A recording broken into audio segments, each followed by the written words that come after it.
The Death of Stalin is a new film directed by Armando Iannucci, and it's based on the French graphic novel of the same name, written by Fabien Nury and Thierry Robin.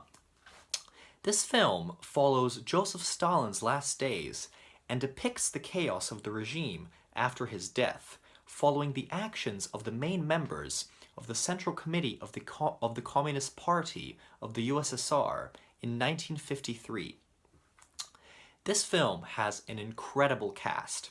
It stars Steve Buscemi, Andrea Riseborough, Olga Kurylenko, Jason Isaacs, Rupert Friend, Jeffrey Tambor, Richard Brake, Paddy Considine, Michael Palin, Simon Russell Beale, Roger Ashton-Griffiths, and Adrian McLaughlin as Joseph Stalin. First of all, this film would be possibly more interesting to Russians and those interested in history than everyone else.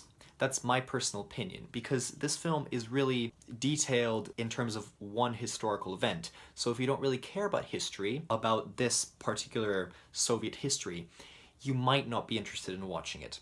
However, you might be interested in watching it. It really depends on the person, because this film is really funny. It has incredible performances from all of the cast. That's probably its best feature, is the cast in this movie. It's just perfection. Everyone's acting here is amazing. If the events shown here are completely real or some of them are made up, I'm not exactly sure, but it works anyways.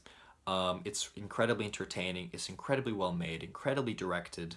It's just overall a really surprising and really top-notch film. You should definitely check this film out. The only strange thing about this movie is that this film follows the main members of the Central Committee of the Communist Party of the USSR, who are, you know, horrible people, but since we're following them the entire time, we kind of start feeling for these people, and which in real life, these people were absolutely horrible and we shouldn't feel for these people at all, so it kind of raises a moral dilemma in that sense. But because this is a comedy, I guess that's why this subject is taken quite lightly. There's no real violence in this film. However, the film does show to you that these people did kill and torture people and that they're horrible people, so that's clear.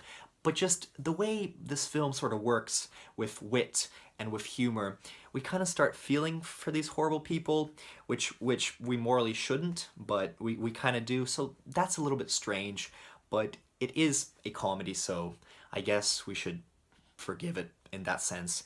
But once again, it's a great comedy. It's just incredibly entertaining. It's definitely worth checking out. Just a fantastic film, The Death of Stalin. Thank you for watching, and see you soon.